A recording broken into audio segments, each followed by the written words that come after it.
नमस्कार, जय जोहार और आप सभी का बहुत बहुत स्वागत है एक बार फिर से यूथ विंग्स के खास कार्यक्रम टुडेज पर्सनालिटी में। और आज के शख्सियत का नाम मैं आपको बताऊं उसके पहले इनके बारे में कुछ बता देती हूँ। राजनेता से जननेता बनने का सफर इन्होंने बखूबी तय किया है। इस बात की पुष्टि ये करता है कि उनका जो विधानसभा क्षेत्र है वो एक डिस्ट्रिक्ट के कंपैरिजन में भी कहीं ज्यादा डेवलप नजर आता है, चाहे वो शिक्षा के मामले में हो, स्वास्थ्य के मामले में हो, न्याय व्यवस्था के मामले में हो या वहां की सड़कों के कनेक्टिविटी के मामले में हो। कई मामलों में इनका विधानसभा क्षेत्र जो है वो जनप्रिय काम करता है, इसलिए क्योंकि लोग कहीं ना कहीं सोचते हैं कि ये होना चाहिए और वो चीज हो जाती है। तो आज हमारे साथ यूथ विंग्स के इस एपिसोड में उपस्थित हैं कुरुद विधानसभा क्षेत्र के जननेता डाला भैया और विधानसभा के विधायक अजय चंद्राकर जी। आपका बहुत बहुत स्वागत है। बहुत धन्यवाद आपको। तो शुरुआत करते हैं हमारे कार्यक्रम की। 5 बार के विधायक हैं, मल्टीपल टाइम्स आप मंत्री रहे अलग अलग विभागों में। 1998 का आपका पहला इलेक्शन था, कैसा था वो दौर और आप कैसा है?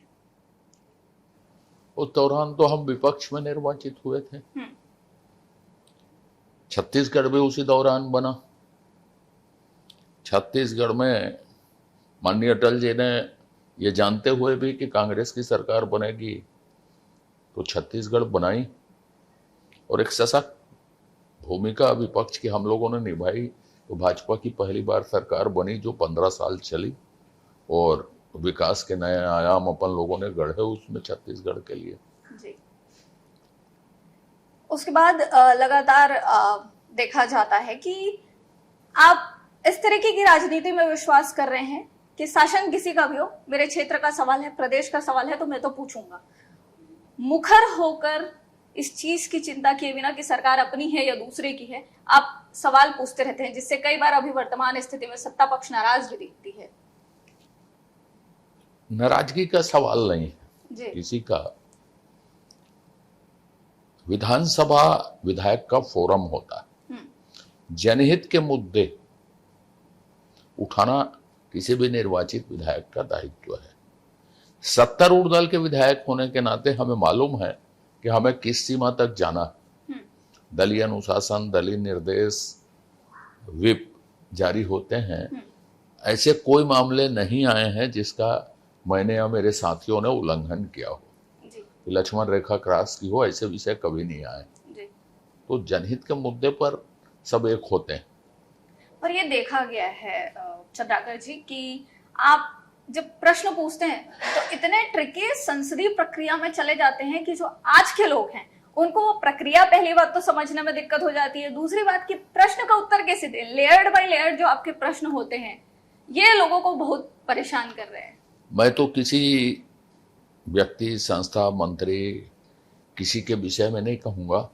2 साल काफी है, 5 साल कांग्रेस रही तो कोई भी मंत्री रहे वो काफी समय होता है और उसमें सबको तैयार रहना चाहिए विधानसभा के किसी भी प्रक्रिया के लिए। क्योंकि हम भी मंत्री थे कभी, बिल्कुल ऐसी कोई विपरीत परिस्थितियों का सामना किसी भी पूछने वालों के साथ कभी नहीं हुई। तो तैयारी जब आदमी की रहती है तो कोई असुविधा नहीं होती। तैयारी नहीं रहती तो नहीं। मैं किसी के ऊपर कोई टिप्पणी नहीं करना चाहता, सबकी अपनी क्षमता होती जी। बिल्कुल सबकी अपनी क्षमता होती है, किसी पर टिप्पणी नहीं करना चाहिए, ये पार्टीगत बातें भी होती हैं। पर वहीं पर प्रश्न आता है कि आप लगातार हिंदी साहित्य के स्टूडेंट हैं, थोड़ा पर्सनल उस पर आ जाते हैं। हिंदी साहित्य में आपने एमए किया है, दुर्गा कॉलेज से पास आउट हैं, थोड़ा बहुत छात्र राजनीति और आज के दौर पे मैं बार बार फिर से इसलिए आ जाती हूँ क्योंकि अब की राजनीति को थोड़ा कठिन तरीके से लिया जाता है। देखिए, समय रोज परिवर्तनशील होता है जी, प्रतिदिन जी। और उस समय के अनुसार अपने आप को हम तैयार नहीं करते हैं, ढालते नहीं हैं तो अप्रासंगिक हो जाते हैं। तो इसलिए उसको बहुत स्वाभाविकता के साथ स्वीकार करना चाहिए जी। और उसकी तैयारी करना चाहिए और उसके लायक बनना चाहिए। और ये सबके लिए है, मैं तो कभी बैकडेटेड होऊंगा नहीं। अब वर्तमान स्थिति की हम बात करें तो पिछले दिनों आपका एक वीडियो काफी चर्चा में रहा, काफी वायरल हुआ। कहना क्या चाहते थे उस वीडियो में, क्योंकि उसका ऑडियो नहीं मिल पाया लोगों को? क्या है, भारतीय जनता पार्टी के प्रदेश कार्यालय का उद्घाटन हुआ जी मुझे उसका इंचार्ज बनाया गया था जी। मेरा सम्मान किए तो मैंने कहा था कि भाई माता की सेवा का कोई सम्मान नहीं होता। वही बात मैंने सदस्यता के दौरान कही, हम लोग पार्टी का काम करते हैं, उसमें सम्मान की क्या जरूरत है। और यदि सम्मान करना जरूरी है तो माननीय प्रदेश अध्यक्ष जी का होना चाहिए, जिसके नेतृत्व में हम लोगों ने ये उपलब्धि हासिल की है जी। इतनी सी बात है। वो कांग्रेस ने उसको बात का बतंगड़ बनाने की कोशिश की कि मैं असंतुष्ट हूं, ये हूं, वो हूं। पार्टी से असंतुष्ट होने का तो सवाल ही पैदा नहीं होता जी। आज हम जो कुछ हैं अपनी पार्टी अपनी विचारधारा के कारण है, इसके अतिरिक्त हमारी पहचान क्या है ये बताइए आप। बिल्कुल। तो इसलिए संगठनात्मक कार्य कभी कांग्रेस में होते नहीं, तो उन विचारों के लिए ये सब चीजें नहीं है। और दूसरी बात, मुद्दा के अभाव से वो जूझ रहे हैं, तो उनको हर बातचीत में अवसर दिखता है कि हमको कुछ इसमें करना चाहिए, लेकिन जो हर चीज में वो अवसर खोजते हैं दुर्भाग्य से जनहित के मुद्दे नहीं होते। विपक्ष की राजनीति में भी असफल हैं, अप्रासंगिक हैं। पर जो लोग आपको नजदीक से जानते हैं वो ये भी कहते हैं कि ये तो थोड़ा डाला भी है, गुस्से वाला रूप दिख रहा है क्या, ऐसा टाइप का बात भी करते हैं, क्योंकि आपका बॉडी पोस्चर और एकदम से गमछा निकाल के उनको पहना देना और सम्मान को नीचे टेबल पर रख देना। मैंने अपना सम्मान रखा, जो मुझे मेमेंटो था वो लेके उतरा मैं। हाँ। मेरे नाम का मेमेंटो तो मैं दूसरे को दे नहीं सकता था। हाँ। अब मेरे पास एक गमछा था जिससे मैं सम्मान कर सकता था जी। वो गुस्सा वाली कोई बात नहीं थी, भावनाएं थी, बस भावनाएं थी। लेकिन सभी सोच रहे थे कि भाई जब इस बार बीजेपी सत्ता में आएगी तो जो अपने वरिष्ठ जन है जिसकी वजह से 15 साल बहुत सफलतापूर्वक बीजेपी ने निकाला था, आखिरी तक ऐसा लोगों को नहीं लग रहा था कि इस बार सरकार जाएगी जब 2018 के चुनाव में थे, पर उन लोगों को इस बार बीजेपी थोड़ा साइडलाइन करती दिख रही है। चाहे आपका नाम आए, चाहे धर्मलाल कौशिक जी का नाम आए, चाहे अमर अग्रवाल का नाम आए। क्या है, बीजेपी में सबको अवसर देना, योग्यताओं की कमी नहीं है, क्षमताओं की कमी नहीं है, सबको अवसर देने वाली पार्टी। हम लोगों को अवसर दिया गया, उस समय भी हम लोग नए थे, पहली बार जब आए तो जी। वे भी आए हैं, नए हैं, आगे चल के नेता बनेंगे, बढ़िया है। तो एक सबका उपयोग, प्रयोग धर्मी पार्टी, नए लोगों को अवसर, नवाचार को अवसर, ये भारतीय जनता पार्टी की परंपरा है। इसमें कहीं पे उपेक्षा वाली बात नहीं है। जब कहीं पर उपेक्षा वाली बात नहीं है और एकदम क्लियर है, तभी भी 2 विभाग, मंत्रिमंडल का विस्तार नहीं हो पा रहा है, 2 पद अभी भी मंत्रियों के।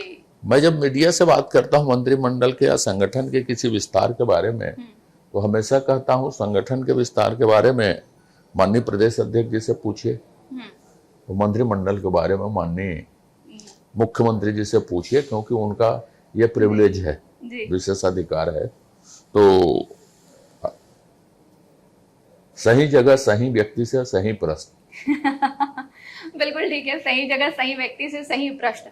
तो आप चलते हैं एक बार फिर से और उस समय की थोड़ी याद ताजा कर लेते हैं जब आप मंत्री थे। कई विभाग रहे आपके पास, शिक्षा का विभाग रहा, स्वास्थ्य का विभाग रहा, और शिक्षा, स्वास्थ्य, पर्यटन जी, ग्रामीण विकास, संसदीय कार्य। आप उस समय शिक्षा को लेकर, शिक्षा, विज्ञान, प्रौद्योगिकी जी, आप उस समय पे शिक्षा को लेके काफी अवेयर रहते थे। और अभी भी जब हम कुरूद को देखते हैं तो पॉलिटेक्निक से लेके तमाम कॉलेज, जितना चकाचौंध शायद वहां का कॉलेज होगा उतना रायपुर की तस्वीर नहीं होगी, राजधानी होने के बाद भी इतना साफ सुथरा, नीट एंड क्लीन, और ऐसे डिपार्टमेंट्स में पढ़ाई जहां शायद धमतरी डिस्ट्रिक्ट होने के बाद भी नहीं मिलेगा, वो आपने उपलब्ध कराया है। लेकिन वहीं जब सरकारें जो है वो 18% GST लगाती है, टैक्स लगाती है शिक्षा पे, तब आपका स्पष्ट रूप नहीं मिलता। पेन पेंसिल जैसी कॉपी किताबों पर टैक्स लगते हैं, तो इस पर आप क्या कहेंगे? टैक्स किसमें कितना लगता है, किसमें छूट होना चाहिए, GST काउंसिल की हमेशा बैठकें होते रहती हैं, हमेशा समीक्षा होती है और उसको प्रासंगिक बनाया जाता है लगातार। तो राज्य के माननीय मंत्रीगण जो GST काउंसिल में जाते हैं वो सभी विषयों पर विचार विमर्श करते हैं। मुझे इसमें कहने की जरूरत नहीं है, पर मैं ये चाहता हूं कि नई शिक्षा नीति पूर्ण रूप से छत्तीसगढ़ में लागू हो। उसमें क्या कुछ बदलेगा, प्रदेश की तस्वीर क्या बदलेगी? सभी चीजों में परिवर्तन आएगा। सबसे महत्वपूर्ण है कैरिकुलम में परिवर्तन आएगा, कोर्स में परिवर्तन आएगा, इंफ्रास्ट्रक्चर में परिवर्तन आएगा, और जो वोकेशनल एजुकेशन है वो सबसे महत्वपूर्ण चीजें बन जाएंगी। जो आज की जरूरत है, हमारे नौजवान एक वाइब्रेंट वर्क फोर्स बने, उस ओर बढ़ेंगे, जो सबसे ज्यादा महत्वपूर्ण है। तो क्या लगता है आज जो प्रदेश में स्थिति है शिक्षा को लेके मैं इसलिए बार बार बात कर रही हूँ आपसे, क्योंकि आपका रुझान हमेशा उस तरफ बहुत पॉजिटिव देखने को मिला है।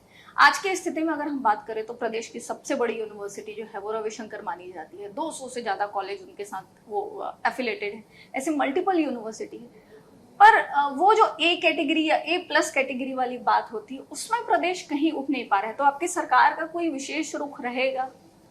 देखिए, छत्तीसगढ़ में अब क्वालिटी एजुकेशन की ओर बढ़ने का समय आ गया। इससे पहले तो हम क्षेत्रीय असंतुलन से जूझ रहे थे। जितने कॉलेज होने चाहिए, जितने यूनिवर्सिटी होने चाहिए, जितने प्रकार की यूनिवर्सिटी होने चाहिए, जितने महाविद्यालय होने चाहिए, जीईआर कितना होना चाहिए, इन सब समस्याओं से जूझ रहे थे।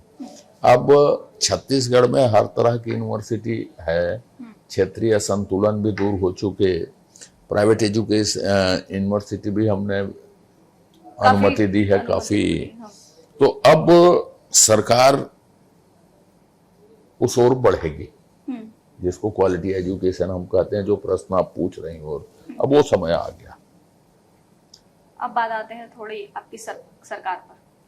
सभी कह रहे हैं कि डबल इंजन की सरकार है, पर डबल इंजन की सरकार का अभी जब मैं बीजेपी का सोशल मीडिया पे चेक कर रही थी, बीजेपी छत्तीसगढ़ वाला, तो बिजली की जहां बात आई तो लोगों में वहां पर जो कमेंट के माध्यम से पता चला और या लोगों के बीच जब चर्चा के माध्यम से पता चला, तो एक तो असंतुष्टि देखने को मिली, और दूसरी चीज कि जब बिजली सरप्लस स्टेट है, हम बिजली उत्पादन करते हैं, उसके बाद भी ये स्थिति प्रदेश में।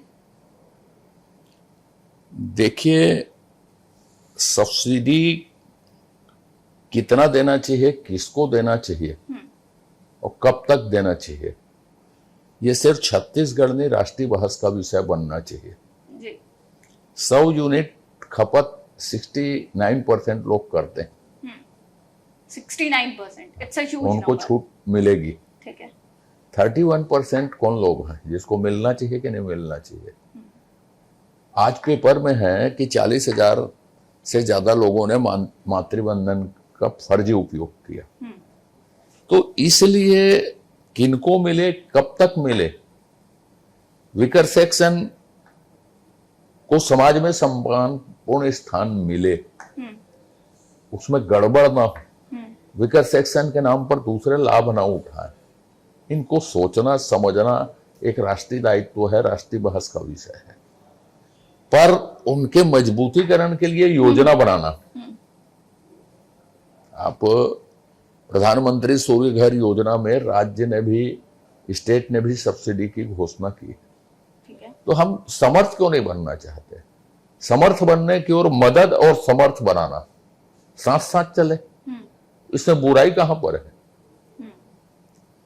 जिसके पास नीति नहीं है, जिसके पास कार्यक्रम नहीं है, जिसके पास सोच नहीं है, समझ रहे ना, वो पार्टी है कांग्रेस, जो लोगों को मुफ्तखोर बनाने में भरोसा करती है। हिमाचल प्रदेश सरकार के पास तनख्वाह देने के पैसे नहीं है, इस विषय पर कांग्रेस बात नहीं करती कभी। ये है विषय। कर्ज लेने की प्रक्रिया आती है, तो प्रदेश में जितना कर्ज डॉक्टर रमन सिंह के टाइम पे था, उससे ज्यादा कर्ज भूपेश बघेल के टाइम पे हुआ, और उससे ज्यादा कर्ज अभी पिछले 2 साल की सरकार में बीजेपी ले चुकी है। जो कर्ज कोरोना के बाद की स्थिति के लिए भारत सरकार ने तय की है 50 साल की सीमा में ब्याज रहित उठाने की, जितना उठाना चाहिए अभी छत्तीसगढ़ उतना भी नहीं उठाया है। अच्छा। अब वो कर्ज नहीं है, एक तरह की सब्सिडी, पर उसकी प्रस्तुतिकरण जो है वो जबरदस्त है। क्योंकि कांग्रेस का हर दूसरा आदमी वित्तीय जानकार हो गया है, तो जो विषय होते हैं उसमें जिन विषयों को मैं नहीं समझता, मैं सोचूंगा कि उसमें मुझे क्या बोलना है, पूछूंगा आपसे, लेकिन बोलूंगा तो सोच समझ के बोलूंगा।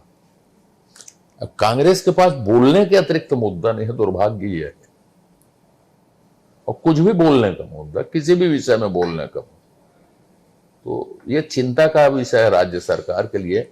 इससे भ्रम की स्थिति पैदा होती है और कांग्रेस राजनीति में भ्रम फैलाने में अग्रणी भूमिका इस राज्य में और देश में निभा रही है। कांग्रेस भ्रम फैला रही है, लेकिन उसी की कांग्रेस शासनकाल का एक बड़ा चर्चित शब्द है, या उससे पहले भी और अभी भी जो चल रहा है, छत्तीसगढ़ियावाद। सामाजिक तौर पर तो कुर्मी समाज के नेता कहीं कहीं पर खड़े हो जाते हैं, कहीं कहीं पर बीजेपी के नेता खड़े हो जाते हैं, पर जब छत्तीसगढ़ियावाद की इस तरीके की बातचीत होती है तब आपका प्रेजेंस कम क्यों दिखता है? देखिए, छत्तीसगढ़ में जितनी विविधता है उसको सम्मान करके इस शब्द का उपयोग करना चाहिए जी। भूपेश बघेल जी ने क्या किया, छत्तीसगढ़ियावाद को परिभाषित किया। क्या है छत्तीसगढ़ियावाद? छत्तीसगढ़िया क्या है? हुई कौन है छत्तीसगढ़ी, कौन है छत्तीसगढ़िया? आप कितनी भाषा है, कितनी सांस्कृतिक विविधता है, कितनी बोली है, कितने खान पान रहन सहन है। अभी भी हम भावनात्मक रूप से रामानुजगंज बलरामपुर से लें तो कोंटा तक आपको बहुत सारी अलग अलग चीजें दिखेंगी, आपको छत्तीसगढ़ी बोलने वाले नहीं दिखेंगे कहीं। इतनी सारी बोलियां, इतने सारे खान पान है, इतनी सारी वेशभूषा है। तो पहले तो छत्तीसगढ़ बनने के बाद 25 साल में हम भावनात्मक रूप से एक हो गए क्या, इसको समझने की जरूरत है। और यदि एक नहीं हुए हैं तो ऐसी परंपरा स्थापित करनी पड़ेगी कि कोंटा से लेके बलरामपुर तक, समझ रहे ना, इधर सरायपाली से लेके महाराष्ट्र बॉर्डर तक प्रत्येक व्यक्ति एक मुद्दे पर कहे, 4 मुद्दे पर कहे कि ये छत्तीसगढ़ की अस्मिता है, संस्कृति है, ये पहचान है, इसमें हम एक हैं करके। इसकी जरूरत है। तो वोट पाने के लिए जो बात करते हैं ना, वोट पाने के लिए जो बात करते हैं वो बिल्कुल गलत है। सरकार का काम त्योहार मनाना नहीं है। त्योहार की आप छुट्टी दे देते हैं, ठीक है, पर त्योहार मनाना सरकार का काम नहीं है। भूपेश बघेल जी ने गलत परंपरा डाली है, आप उन परंपराओं को मजबूत कीजिए। कौन सा त्योहार है आप बताइए एक आज जो पूरे छत्तीसगढ़ में मनाया जाता है जिसको छत्तीसगढ़ी बोलते हैं? बताओ। तीजापुर और कोंटम पूछ जाके पूछिए तो, और रायपुर में पूछिए सरहुल क्या होता है करके। अंदर रावण वध सारंगढ़ की तरफ किस तरह होता है, रायपुर में किस तरह होता है, दशहरा और जगदलपुर में किस तरह होता है। तो ये विविधताओं का सम्मान, समझ रहे हैं आप? बस्तर में इतने प्रकार के आदिवासी हैं कि वेशभूषा से पहचान लेंगे। तो इनको मिला के ये शब्द बनाना चाहिए छत्तीसगढ़िया। पाटन और दुर्ग जिले में जो परंपरा है वो छत्तीसगढ़ की परंपरा है ऐसा नहीं। कुछ चीजों को स्थापित करनी पड़ती है जिसके लिए सदियां लगती हैं, वही परंपरा स्थापित होकर आगे संस्कृति बनती है। बिल्कुल, तो कई चीजों को स्थापित करनी पड़ती है, उसके बाद फिर परंपरा बनती है, ये कहना है प्रदेश के वरिष्ठ बीजेपी नेता अजय चंद्राकर जी का। अब थोड़ा आप पर भी आते हैं। 2017 में आपकी सरकार थी, आज भी ईडी की कार्रवाइयां बहुत देखने को मिल रही है। उस समय आप तक भी पूछताछ की जो आंच है वो पहुंची थी, क्या स्थिति है? नहीं, मैं तो युद्ध के मैदान में था। मेरे लिए नारायण स्वामी जी ने बात की जेल भेज दूंगा तो मैं हाई सुप्रीम कोर्ट तक डिफेमेशन लड़ा हूं उसके खिलाफ। तुम कौन से न्यायाधीश बन गए हो जो मुझे जेल भेज दोगे? उनको क्षमा मांगनी पड़ी मेरे से, तब मैंने वापस लिया उसको। आज भी कोई कहेगा कमजोर बात के आरोप प्रत्यारोप चलते हैं, लेकिन व्यक्तिगत आरोप प्रत्यारोप नहीं चलते। आरोप प्रत्यारोप नहीं लगाएंगे तो राजनीति कैसे होगी? लेकिन आप उनकी मर्यादा है आरोप प्रत्यारोप लगाने की। आजकल वो मर्यादाएं टूट रही हैं, ये गड़बड़ है। पर्सनल आक्षेप ज्यादा। आरोप प्रत्यारोप की बात हो रही है तो एक राजनीतिक आरोप और आपके ऊपर लगते रहते हैं, उसमें है भारतमाला प्रोजेक्ट। उसकी जो बातचीत है कहीं ना कहीं आप तक, आपसे जुड़े हुए लोगों तक लगातार पहुंच रही है और क्षेत्र में भारतमाला प्रोजेक्ट अच्छा खासा विस्तृत हो रहा है। मैं हमेशा बोलता हूँ, विधानसभा में बोला कि साहब इसकी जो उच्चतम जांच करवा सकते हैं करवाइए ना, जो उच्चतम जांच हो सकती, और आप मांग करिए कहा दूसरे पक्ष को। मुझे जब वो किसी तरह से नहीं पकड़ सकते तो आपकी गलती मेरे ऊपर थोपने की कोशिश करते हैं। तो ऐसे कई अवसर आए हैं जी। आज तक तो नहीं पकड़ सके हम मुझको, अब आगे देखते हैं क्या होता है। आज तक नहीं पकड़ सके, हम आगे देखते हैं क्या होता है। ये बिल्कुल वैसी ही बात है कि भाई मैं तो यही हूँ, अब आप लोग देख लो आपको क्या करना है अपना। तो अगला प्रश्न इसी पे आता है कि लगातार डबल इंजन की सरकार जो है वो कहा जा रहा है, लेकिन ये डबल इंजन की सरकार में अब तो 4 इंजन में कहूंगी, क्योंकि आपके प्रदेश में सरकार है, आपकी विधानसभा में सरकार, विधानसभा क्षेत्रों में आपकी सरकार है, आपके पंचायतों तक आपकी सरकार पहुंच चुकी है, नगर पालिकाओं में भी आप ही लोग हैं, तो 4 इंजन मान लेते हैं। लेकिन इन इंजनों का उपयोग कहीं सिर्फ माल ढोने के लिए तो नहीं हो रहा है। डब्बे थोड़ी ना बन गए हैं सबके सब पीछे लग के चलने वाले, और इंजन कहीं और ही चल रही है। देखिए, आप यहां से अंबिकापुर जाइए बाई रोड, ठीक है, आपको डबल इंजन की सरकार पता लग जाएगी। आप यहाँ सरायपाली जाइए, पता लग जाएगी। आप यहाँ से महाराष्ट्र बॉर्डर तक यात्रा कीजिए, चारों तरफ आप जाइए हरियार रोड की ओर, आप जाइए देवभोग की ओर, कितने अमृत स्टेशन यहाँ बन रहे हैं। बस्तर रेल लाइन, मेरे जैसे इलाके में बड़ी रेल लाइन जो सपना था वो बन रही है। अनेकों ने प्रोजेक्ट बता सकता हूँ। मैंने एम से लेके IIIT से लेके IT से लेके CPET से लेके सेंट्रल यूनिवर्सिटी से लेके अभी AI पार्क पहला देश का जो बनने जा रहा है, तो इतनी सारी चीजें हैं जो डबल इंजन की चीजों को परिभाषित करती हैं। जनता को सीधे लाभ मिल रहा है। हमने मोदी जी की गारंटी कही थी, वो महतारी वंदन हो या धान खरीदी हो 3100 रुपये की, वो सब उसी के पार्ट है।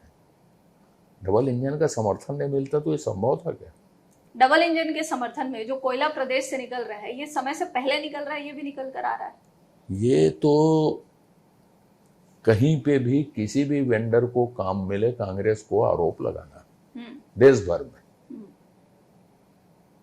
और मुझे तो कभी कभी लगता है, इसको मैं विधानसभा में भी बोला हूं, अडानी कहने से कहीं ब्लैकमेलिंग की भाषा तो नहीं है कांग्रेस की। मुझे तो आशंका होती है कि ब्लैकमेलिंग की भाषा है, ये राजनीतिक भाषा नहीं है।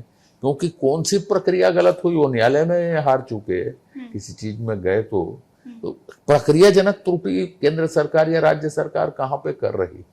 जैसे उनके समय में पनडुब्बी आदर्श घोटाला दुनिया भर का स्पेक्ट्रम घोटाला साबित होता था, वैसा 15-11 साल में एक नहीं आया प्रक्रियाजनक जिसमें करप्शन किया गया हो।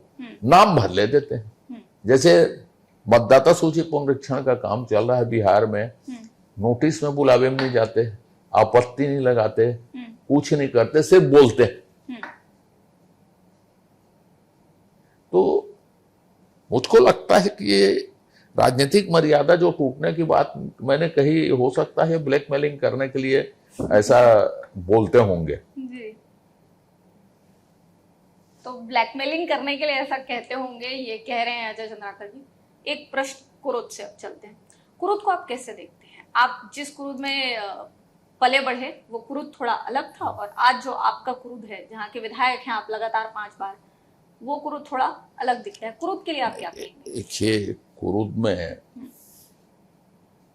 कृषि का एलाइड सेक्टर, उद्योग, शिक्षा, आवागमन, ये सभी चीजें स्थापित हो और उसमें काम हो रहा है।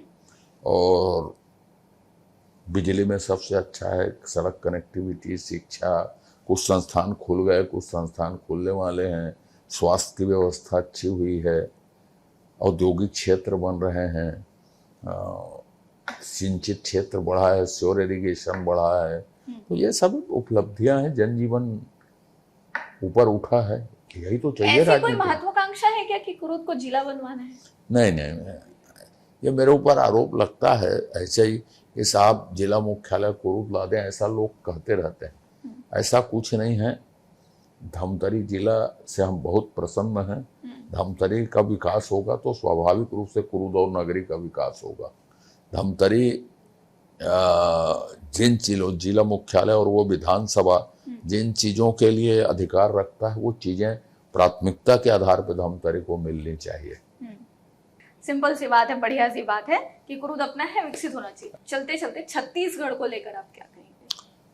छत्तीसगढ़ में